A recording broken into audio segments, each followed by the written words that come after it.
Well, we have new reporting tonight that Elon Musk's last TV performance with Donald Trump on Friday in the Oval Office may have been less a farewell ceremony than it was the latest version of Donald Trump's "You're Fired" TV show. Elon Musk lashed out at Donald Trump today. And it may be because, as NBC News is reporting tonight, Musk had hoped to stay on in his special government employee capacity beyond the 130-day period, which the White House ultimately did not accommodate. And if true, then Elon Musk was effectively fired by Donald Trump, which could explain Elon Musk screaming at the top of his Twitter lungs this afternoon, "I just can't stand it anymore." We have never had a more disturbed holder of the title richest person in the world than the person who holds that title tonight. And that person has apparently never been more disturbed than he is tonight. And Elon Musk has, over the years, publicly discussed suffering from depression and disturbances of various kinds for which he sought treatment that included carrying around a box of drugs during the last presidential campaign, according to reporting in the New York Times. The Times also reported that Elon Musk used ketamine, Adderall, psychedelic mushrooms, and of course, ecstasy, which is not a legally prescribed drug. With that in mind, imagine the tension Elon Musk must have been feeling today when at 1:31 p.m. he tweeted, quote, "I just can't stand it anymore." No previous richest person in the world has ever declared to the world, "I just can't stand it anymore." I'm speaking to you tonight from a building named after the once richest person in the world, John D. Rockefeller, whose riches were built on monopolizing the oil industry, but whose name now lives on in the Rockefeller Foundation, which for 112 years has been using Rockefeller wealth to do good in the world, something Elon Musk has chosen not to do. Elon Musk said today, "I just can't stand it anymore." He wasn't talking about the feeling of being responsible for killing at least tens of thousands of people, approaching hundreds of thousands of people in Africa and elsewhere in the world who are now starving to death because Elon Musk literally took their food away when he destroyed the United States Agency for International Development, the largest famine relief provider in the world. When Elon Musk said, "I just can't stand it anymore" today, he wasn't talking about the feeling he has thinking about the people from whom he personally took away AIDS treatment medication that kept them alive. It's a tortured statement. "I just can't stand it anymore."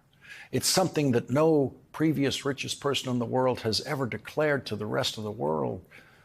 The Mali Empire's 14th century leader, Mansa Musa, then by far the richest person in the world, never said, "I just can't stand it anymore." But then he was never fired by Donald Trump. Bill Gates, formerly the richest person in the world, described Elon Musk as, quote, "the world's richest man killing the world's poorest children."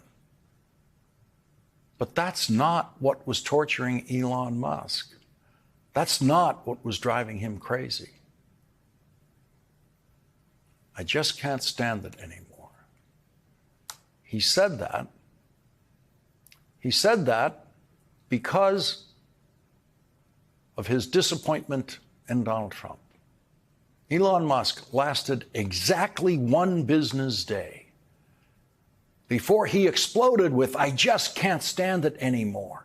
Elon Musk was escorted out the door of the White House Friday before sunset. He stayed silent about all things Trump on the next business day, which was Monday yesterday, and made it halfway through a 9-to-5 day today before he cracked on Tuesday and attacked Donald Trump with these words: "I'm sorry, but I just can't stand it anymore. This massive, outrageous, pork-filled congressional spending bill is a disgusting abomination. Shame on those who voted for it.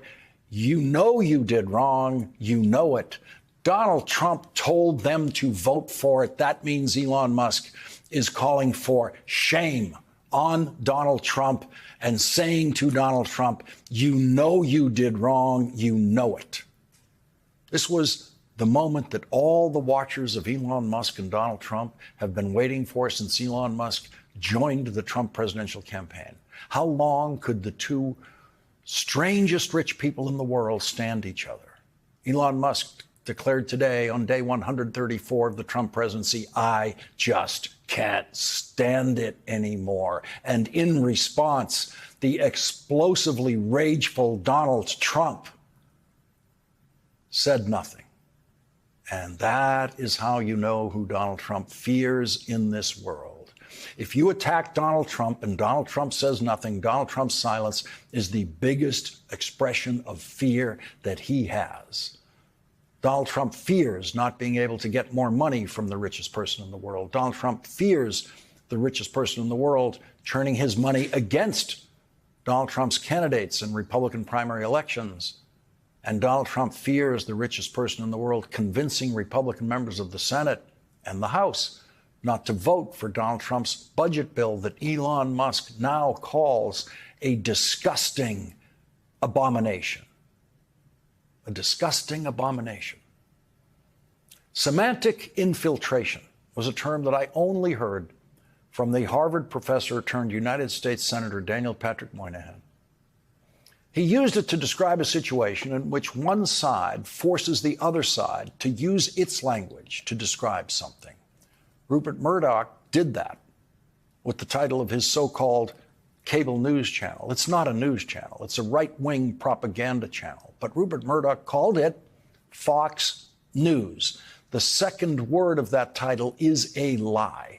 But Rupert Murdoch, through semantic infiltration, knew he could force everyone to call his propaganda news through semantic infiltration, calling it Fox News. And it worked.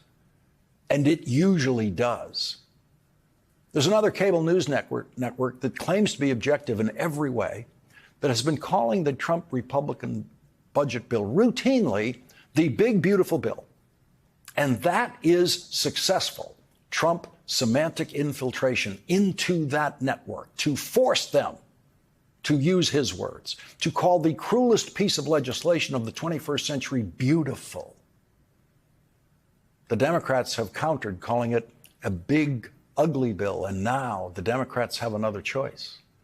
They can call it a disgusting abomination and be quoting Elon Musk every time they do it. And so the successful semantic infiltration of the words big and beautiful met in head-on collision with disgusting abomination today. And disgusting abomination is now the headline phrase of this news cycle about the Trump Republican budget bill.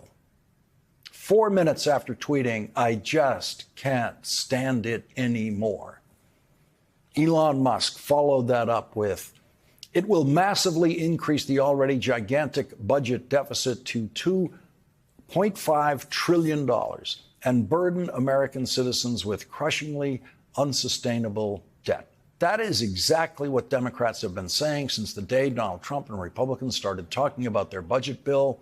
And they said that every day that Donald Trump talked about doing exactly this during his presidential campaign, that they were going to dramatically increase the national debt. That's what the Republican agenda has been from the start. And only now does Elon Musk realize what Republicans have always done to the national debt. Republicans have always increased the national debt. That is the only thing they've ever done with the national debt. And Democratic administrations have always reduced the deficits that have been run up by reckless Republican presidents and Republican Congresses. That is the budgetary cycle we've been in since the 1980s. Republican presidents increase the deficits. Democratic presidents from Bill Clinton forward come into office and reduce the deficits created by the Republican presidents. And then when Republican presidents get another chance, they run up the deficits again, and they always do it exactly the same way, with massive tax cuts for the rich. The Republicans are going to massively increase the budget deficit and increase the national debt again. Elon Musk now knows that, apparently, and he spent 2 hours after that last tweet pondering his next tweet, or doing whatever he does when he's not tweeting. Looking for stuff, maybe, looking for boxes of stuff that he carries around. Or just looking at the ceiling absentmindedly like he did in the Oval Office last week, inexplicably, while the President of the United States was speaking and everyone else in the room was looking at the President and listening to him. Everyone except the pained Elon Musk, who already looked like he just couldn't stand it anymore. Elon Musk, who just couldn't bring himself to listen to Donald Trump, to look at him and listen to him while he was speaking. Perhaps because Elon Musk knew right then, when he was standing there, that he was getting fired. And today, after his 2-hour Twitter silence, Elon Musk said, in November next year, we fire all politicians who betrayed the American people. That means Elon Musk wants to fire every single Republican member of the House of Representatives, except for 2 who voted for the disgusting abomination of the bill. 2 Republicans didn't vote for it. And that has to mean that Elon Musk wants to fire the man who apparently fired him on Friday. We fire all politicians who betrayed the American people, says Elon Musk. That's Elon Musk saying that Donald Trump betrayed the American people by pushing this bill that Elon Musk now calls a disgusting abomination. And so there it is. On the 134th day of the Trump presidency, Elon Musk wants to fire Donald Trump for betraying the American people, which is 5 years late, Elon. He betrayed the American people on January 6th, 2021. And he betrayed the American people when he tried to commit extortion in Ukraine with President Zelensky, which got Donald Trump impeached for the first time.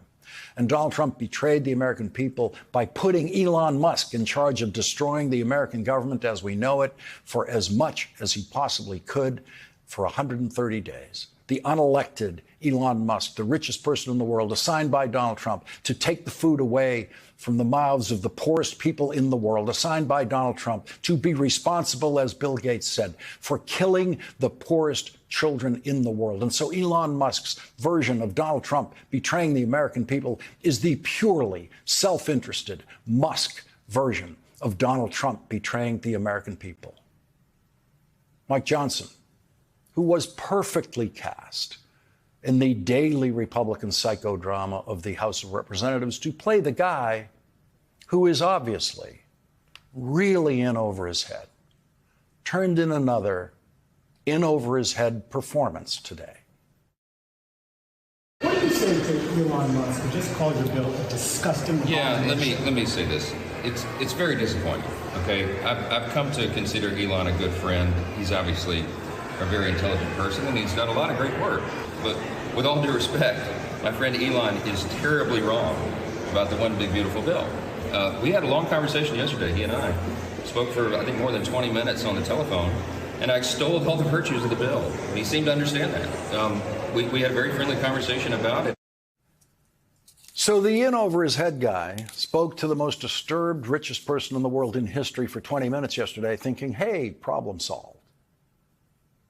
And the next day, Elon Musk says that that guy should be defeated in his congressional election in Louisiana next year, not just removed from the speakership, but removed from the House of Representatives and defeated and driven out of Washington forever.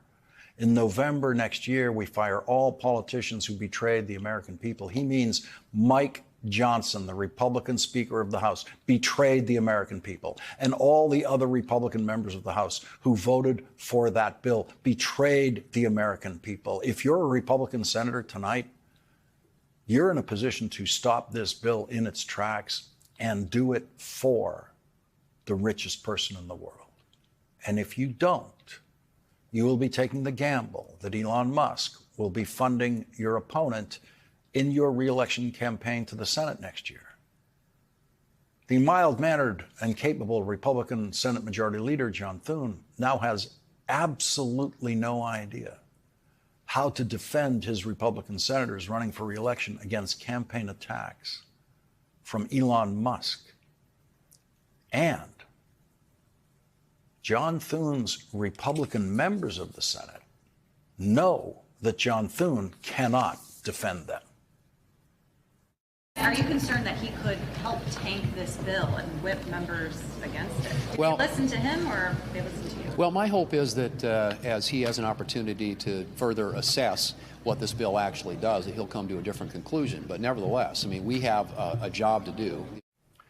John Thune's problem tonight is that Elon Musk no longer has a job to do in the Trump administration, and he is reportedly feeling like he got fired. And Elon Musk, who is himself a disgusting abomination, has just renamed your budget bill. NBC News is also reporting that Elon Musk is very disappointed that the bill doesn't include electric vehicle tax credits.